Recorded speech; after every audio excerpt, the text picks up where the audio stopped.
Yo, yo, yo, it's your boy Yoshikidneo.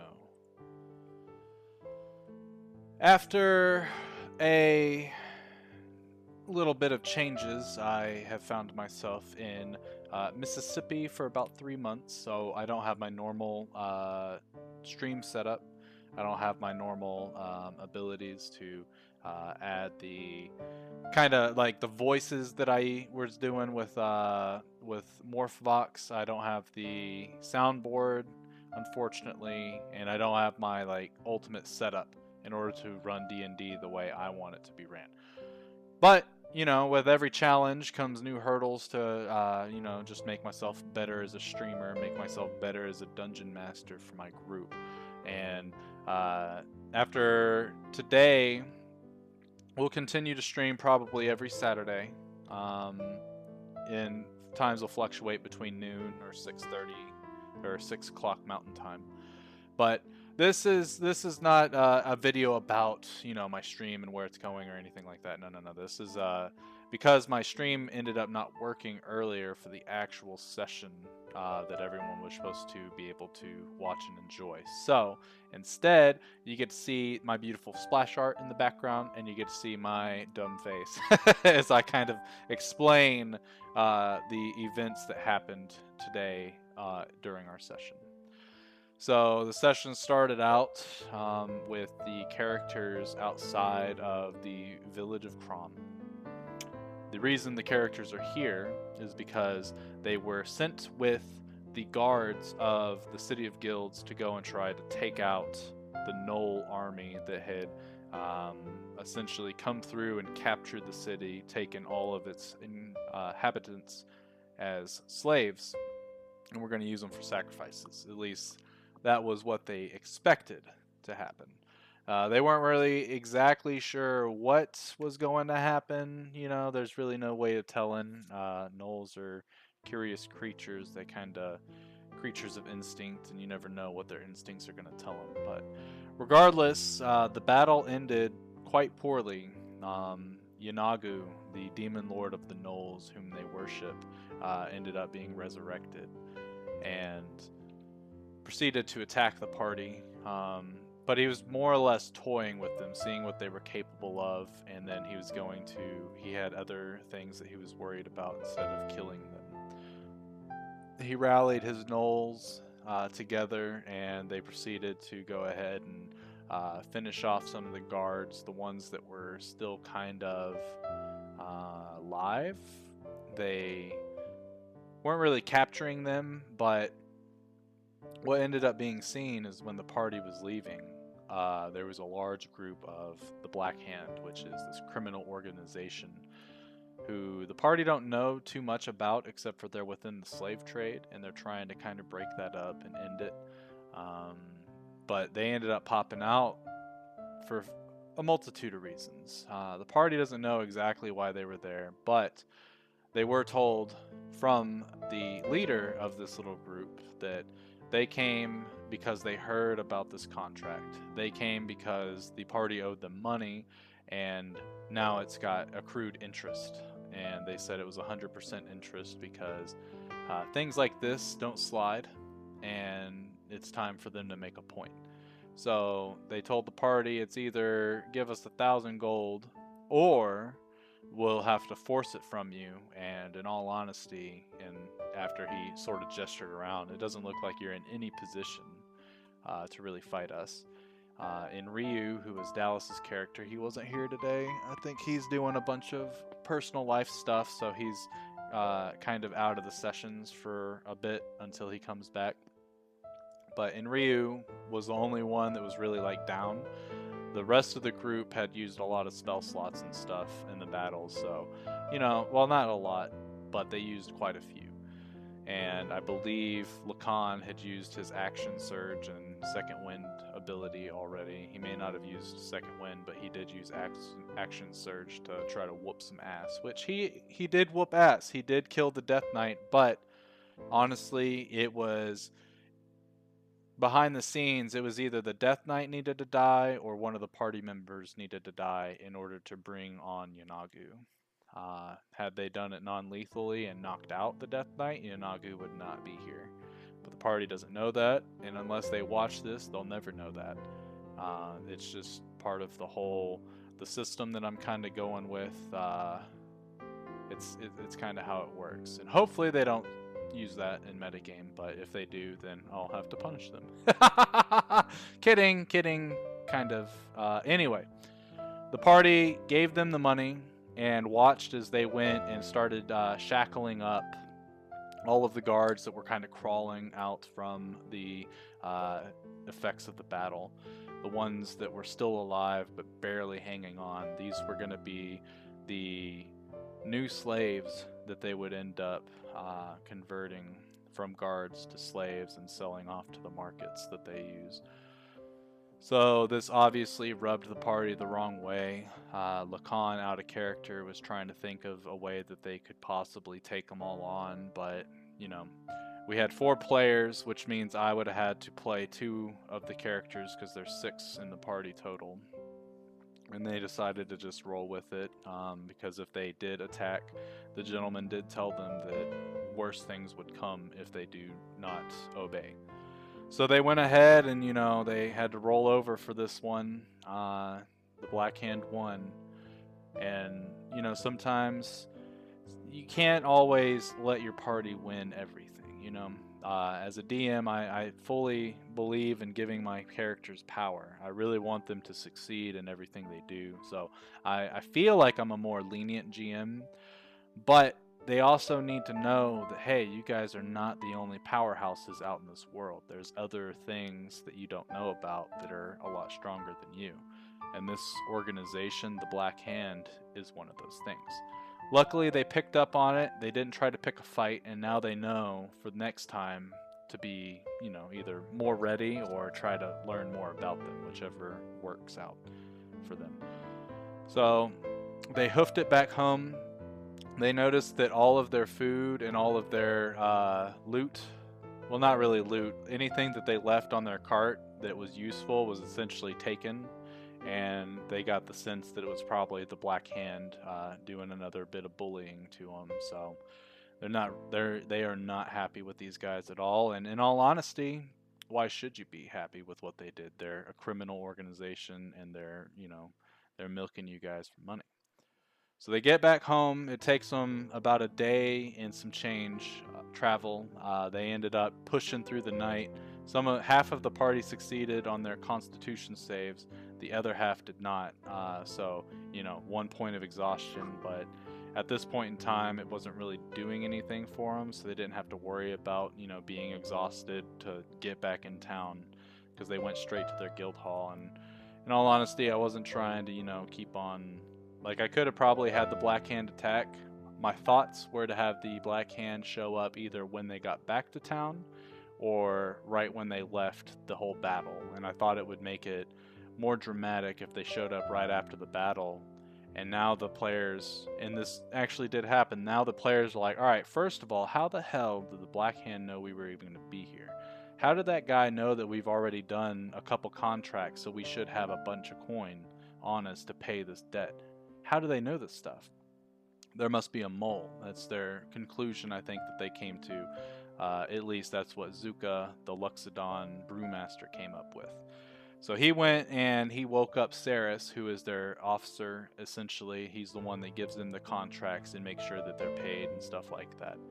So Saris ends up waking up from his trance, which I need to look through the lore and see if, like, being woken up in the middle of a trance, like, if it causes any side effects or anything. I don't think it does for elves, because they don't essentially need sleep, but I know they need the trance, and I gotta figure that out and see if there's any repercussions, but that's for another day. Anyway, he started talking to Saris, sorta gave him the lowdown, sorta told him that he thinks that there's someone working with the Black Hand that's in the Peacekeepers. And they went and all discussed that as a group. And as a group, they told Saris, you know, hey, we think there's a mole. We think there's someone on the inside, like, relaying all this information. And could it be you? And he's like, first of all, let me explain how the system works. Yes, I'm the one that gives you the contracts. Yes, I'm the one that updates that you have completed these contracts, but I do this in a very specific way. I have to go to the administrative section of the peacekeepers. I give them the forms and proper paperwork that says, hey, this group has completed this contract, make sure no other group's working on it because it's done, update their rank and stuff like that, and then have a good day. At that point, Saris has no idea how many hands it transcribes. He doesn't know how many people end up knowing the info. He doesn't know if it's all under wraps or if it like depends on the mission. So more than likely multiple people know when a group has completed a mission. The groups themselves might not know unless there was a contract and then their officer takes it down, and then they can be like, yo, what the heck, we were going to do that one. Oh, well, someone already completed it. Rats, should have been faster. Which, in all honesty, that's going to happen to a couple of the contracts that they have out right now. I don't know which ones I put out there. I need to look at it real quick. Let's look real fast. As a group, like nothing else is going on in this video. It's not going to be a 3-hour video like normal. So they're currently, after they talk to Saris, Cyrene and Zuka and Alfric, they all had mail from the Couriers Guild. Zuka and Cyrene had personal mail from their loved ones back at home, and they opened it up. Zuka didn't discuss anything with the party about what his mail said or anything like that, but Cyrene did say that there was some troubling news, and she let Saris in on it. She had told Saris and the group that it would seem that the Sahagin, for whatever reason, have sort of abandoned their homes. And Saris thought that this would be a good thing, but this is very unusual behavior from the Sahagin. Typically, they're more of like always at war with the merfolk. They're always causing trouble. They're always, taking ships and seizing all of the goods on them. Sometimes they take people and kill them for fun. Typical Sahagin things. But now they're gone. Just out of the blue, they just all left, and the merfolk aren't sure why. So Saris said he was going to update the proper authorities to let them know that this was going on and try to find some research on the Sahagin and maybe figure stuff out. Then they all decided, or then Zuka actually piped up and said, something similar is happening to my people. There's a group of insectoid people. I forget what they're called. Hold on, I'll tell you in a second. But there's a group of there's a neutral faction of insectoids that, for whatever reason, have started to a neutral faction of Tusculi, which is a wasp-like creature, and they're one of the neutral factions, one of the many neutral factions that I have in my world. They live in the deserts near Cyrodiil, which is the empire that Zuka is from. So these guys have been raiding the nearby village and taking people away for them to never show back up, which is almost exactly like what the Gnolls have been doing, which is almost exactly what the Sahagin have been doing. Maybe my viewers, me saying it like that, it's easy to put it into perspective. Okay, the neutral factions are doing something weird. We saw what the Gnolls are doing. You should be able to put 2 and 2 together at this point and be like, okay, the other factions are doing this too. Obviously, they're trying to bring back something. We're trying to bring something here. I'm pretty sure my players started discussing with Saris this exact thing. Like, what if someone's controlling them to do this? And very well could be someone is pulling the strings and they think it could be the Black Hand. Saris doesn't think that they, are trying to take over the world, although it's not, off the table. He thinks they're, more in the business of making money and, being criminals, and that's about it. Which is, true for any criminal organization. They just want power and money and whatever. So there's kind of a lot of different theories on what could be happening here. One, they think that the Black Hand might be trying to use these neutral factions in some sort of way to overthrow the empires of Boridil. And in doing so, the Black Hand would essentially control those neutral empires, which would mean they control the world. That's one theory that they threw out there. Another is that the Black Hand is trying to bring back these demon lords for who knows what reason. And they're using these neutral factions and able to get into their head, because obviously the neutral factions worship these guys as gods. And they would love to see this creature, or this entity I should say, come to the material plane and bless them with their presence. And it would give them a sense of power, something that the neutral factions probably don't get a lot of, because they're not as strong as some of the other more well-rounded empires of Borodil. So this could be a very well, this could very well be another thing that is happening. And then, there's always a third and fourth theory, but they summed up these two theories, which, in all honesty, without saying too much, it's a little sprinkle of that and a little bit more. But I'm not at liberty to say. It's time for the players to find out. So, after talking with Saris and doing all that stuff, Alfric had fallen outside of his room as he had already gone away to go to sleep, because Jeff wasn't here. He's at drill, so he wasn't able to make the session. So I just, cut him out of the thing. Hey, I'm tired. I'm going to sleep. Peace. But there was a loud sort of bang coming from his room, and when they went to go investigate, his door was wide open with him passed out on the floor, clutching this sort of signet. It looked like a sort of a three-petaled rose with a gem that was kind of like a pinkish color gem in the middle of it. And he was clutching this in his hand, and he was knocked out. Cyrene had, woken him up and been like, yo, what's going on? And he said he has no idea. He opened up the box and was, getting up, and then all of a sudden he was here. And she doesn't understand. He thought that they were playing a prank on him, which, yeah, maybe, yeah. I role-played it this way because I don't know what Jeff would actually do, but there will be a private RP session with me and Jeff regarding that that little signet thing, whatever it is. It's more of an arcane focus, and as Cyrene touched it and looked over it, she didn't find any magical properties about it, except for that it could be used as an arcane focus. Other than that, it doesn't have a latent magic effect. So Jeff went back, or Alfric went to sleep, as did the rest of the group. They woke up the next morning. Alfric left a message saying, hey, I'm going to start researching this Demon Lord stuff that we've got going on. I'll also try to find out some stuff about the Black Hand. And I'll end up meeting you guys up when you guys pick a contract. I'm sure Saris will know where you went. So I'll see y'all later.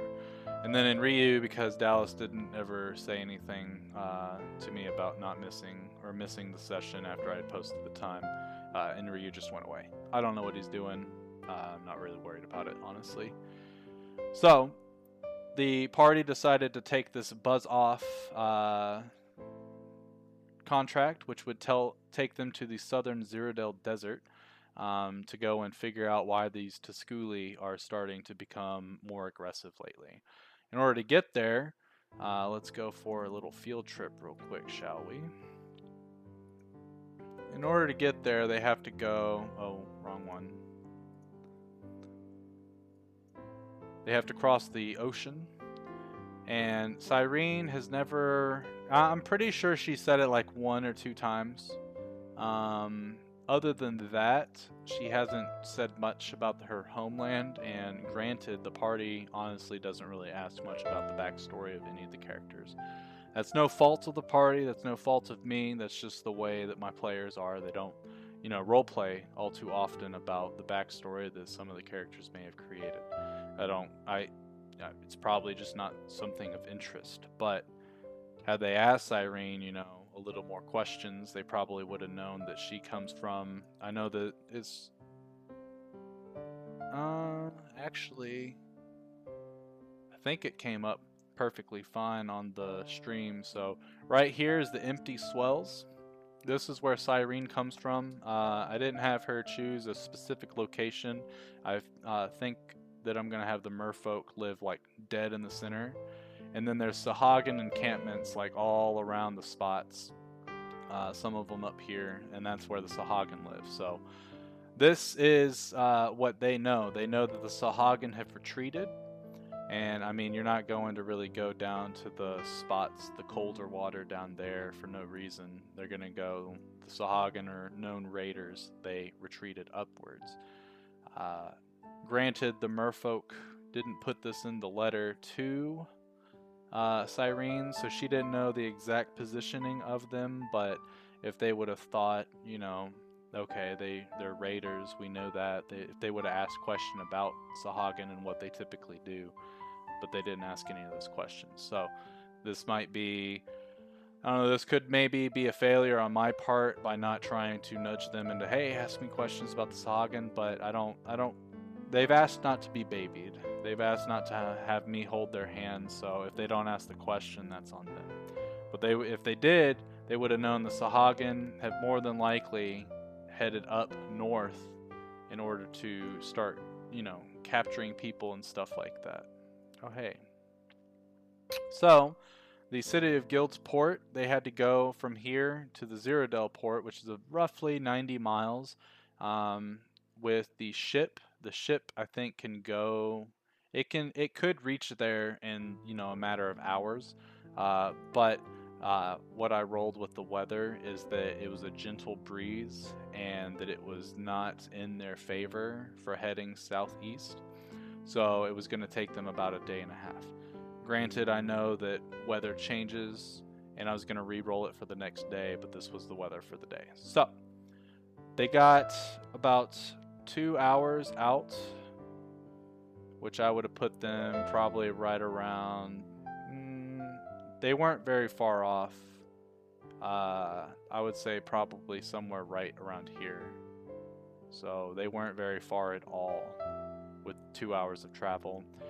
And that's where something had hit the side of their boat. It wasn't super big to like make the boat move, but it was big enough for them to know. It's almost like when you're driving in a car and something hits the side of your car, like a bird or some shit, and you're like, oh wow, a fucking bird just hit. It was almost like that, you know. They feel something like thrown off, and like, what the hell? They look over the side and they see all these black like spheres, like just circling their boat. And then out of the depths rise 2 Marrow and 2 Sahagin. So easy. Honestly, I think on Kobold Fight Club, this very fight. Let's see. So there were four characters of level 6, and then I had a NPC that I think I made him level 6 as well. I honestly would have to go and look at his thing. But regardless, it doesn't... when I had first looked it up, it was, with just these guys, it was a medium encounter. You know, pretty standard stuff.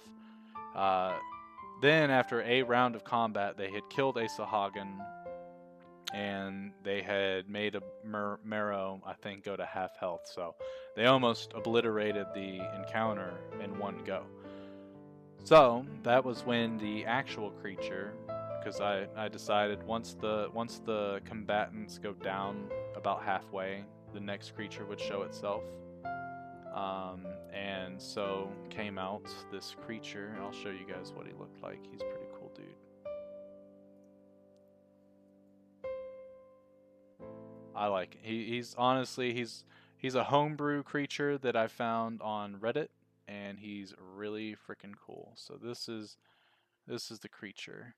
So if you look at it, it's got... Actually, can I show you?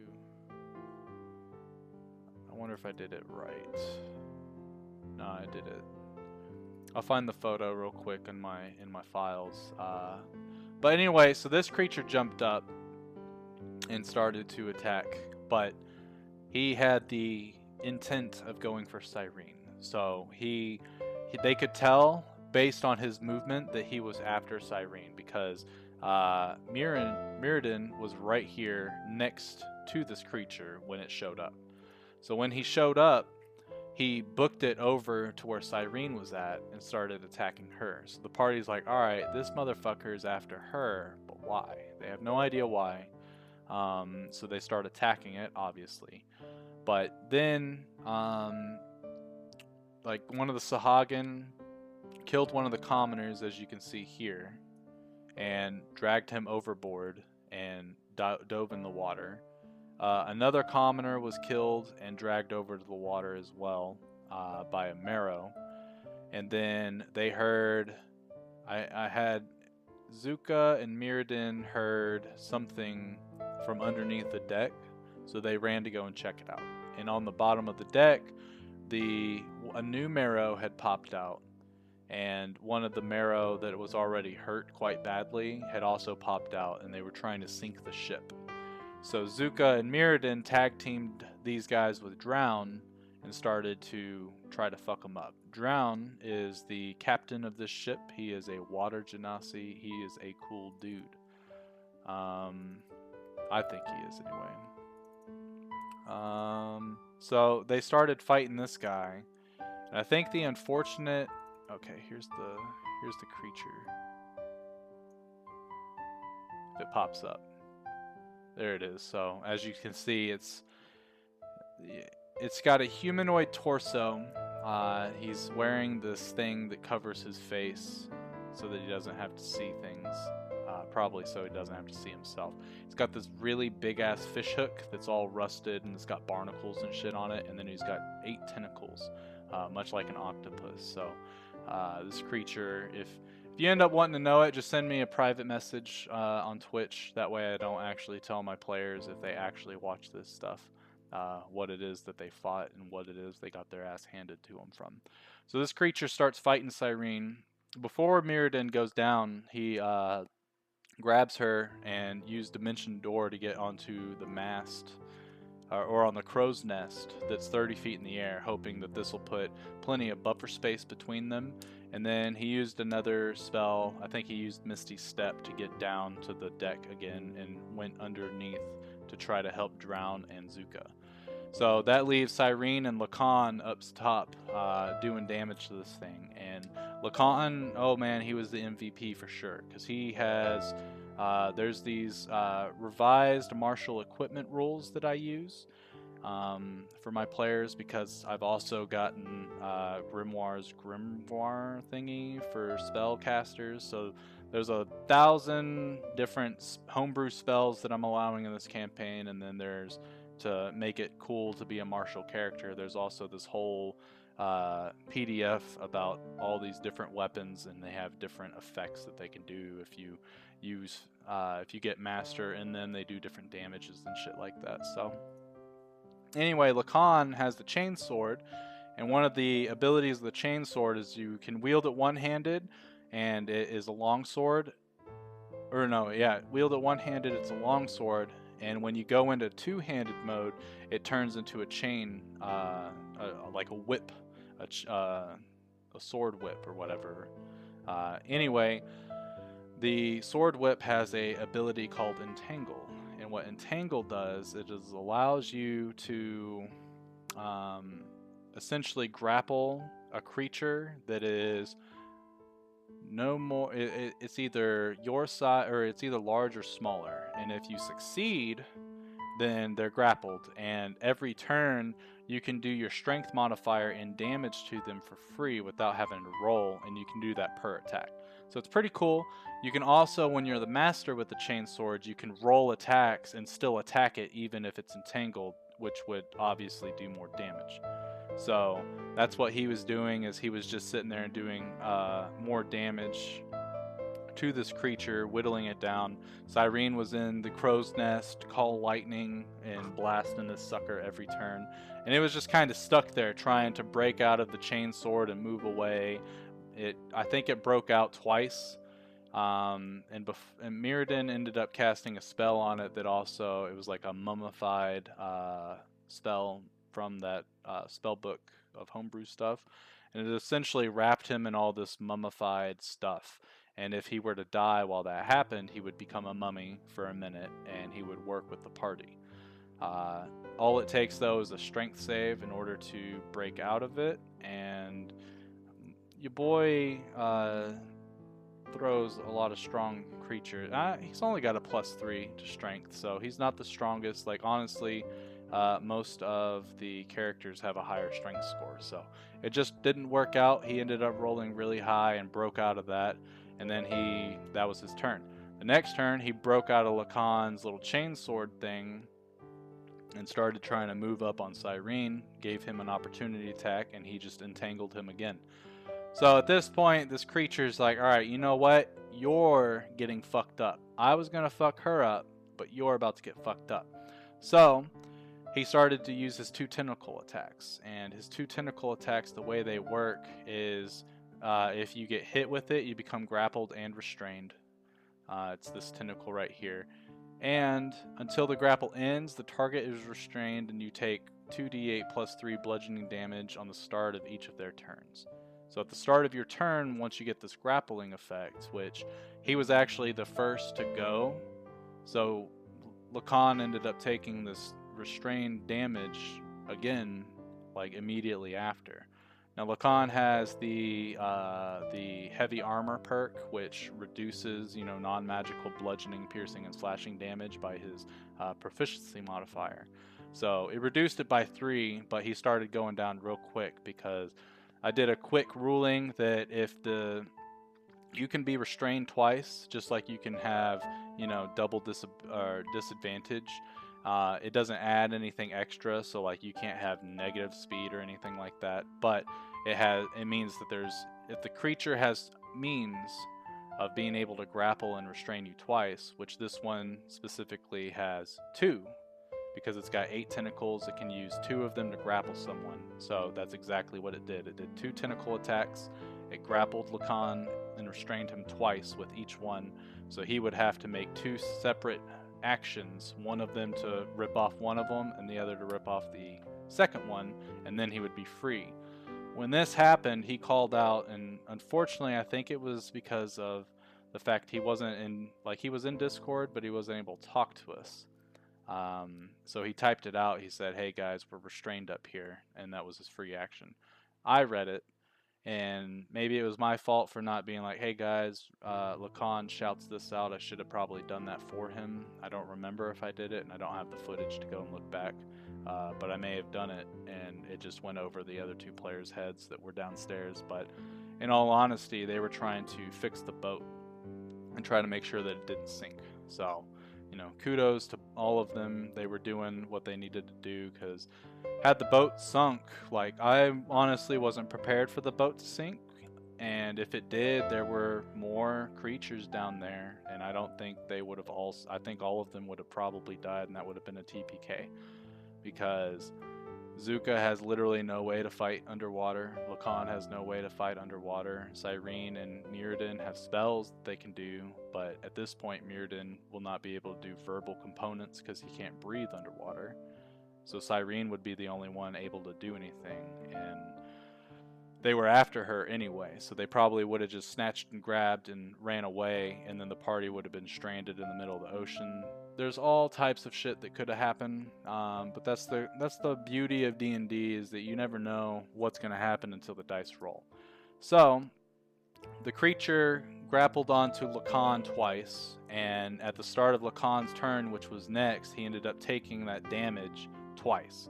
Ended up being like 23 damage after his reductions and stuff, and he's got like 50 something health, so almost half his HP. Plus the 2 initial attacks were like 18 damage, so now he's like on the verge of death. So that's when he called out to his team.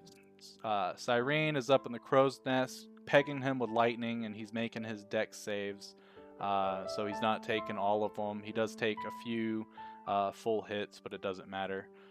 On the next turn, the creature is able to crush Lacan enough to where he is passed out, and he drops his sword, and the creature now has freedom of movement because it's not grappled anymore.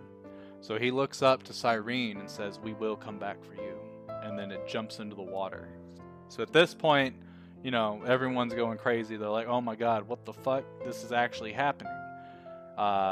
Now he didn't have a lot of speed. I don't think he has if he's underwater, he doesn't have a negative to speed. No penalty for moving a grappled creature when fully submerged in water, though. So he wasn't fully submerged in water at first, but eventually he was. So he jumped into the water, and he had 50 movement speed to do it, so it was super easy, even with just 25. So jumped in the water. Cyrene used her bonus action Misty Step to get onto the edge right here. And then she jumped in the water, which I ruled. Even though it's a 20-foot drop, she could do it in 10 because, you know, she's free falling into the water. So I gave her a little bit of leniency. And then she was only 15 feet away from the creature. So she swam up to the creature and she went in for an attack. She used her cantrip Primal Savagery because she used a first level spell, Misty Step, already. So she could only use a cantrip. And she went with getting in range and using Primal Savagery, but she crit failed. And if she had advantage, she would have done a critical hit. So unfortunately, she did not damage the creature. And the turn, so Lacan's Chainsword is also neat because if you're entangled, at the start of your turn, you take a d6 of damage, and it's just because of the chainsword like digging into you. This creature had 3 HP before this round had started, and Lacan rolled a 2. So this creature had 1 HP, just needed one hit, just a flick on the nose, and this creature was dead.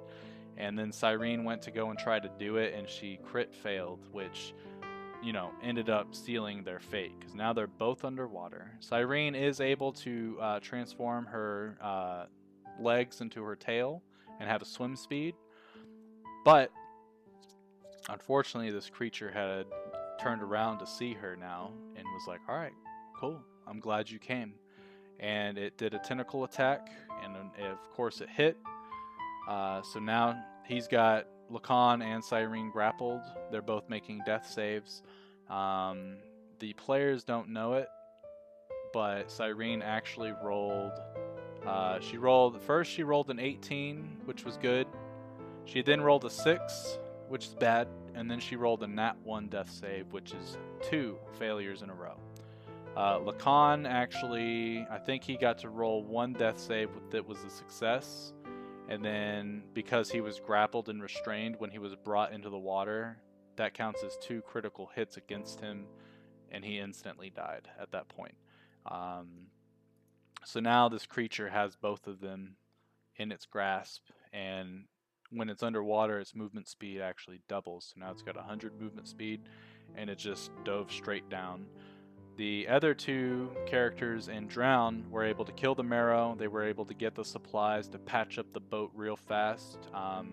And with Mirrodin, he actually did a critical hit with an Eldritch Blast, which I ruled had enough force to where he sort of ping-ponged it off of the wall and hit the Marrow in such a way that he fell onto all the boards and collapsed onto the hole. And it kind of made a sort of suction, a vacuum, and it sucked all the planks to where no more water was being taken in. Drown was able to use his sort of genasi movement of water and able to hammer in nails, and then they started using buckets to clear out the bottom. And after they did that, they went up top and tried to figure out if they could see their friends, and they couldn't. Drown jumped into the water to take a look, and he didn't see anything, and then that's where we ended the session. So it was honestly, it was a pretty brutal battle. I didn't think this creature would be capable of that much damage, but the dice just were in its favor tonight. And Lacan, I don't know if maybe, so Lacan used to be unhittable, and then the gentleman that has the revised martial equipment guide, he updated it and changed a few of the things. And the player had come to me and asked, hey, so since I got nerfed, like, would you allow me to use my free character switch, and I can choose some different, you know, perks and stuff like that, instead of just changing it, because I'm not going to change my character, I just want to change some of the feats and stuff since I got nerfed. And I was like, yeah, that's fine.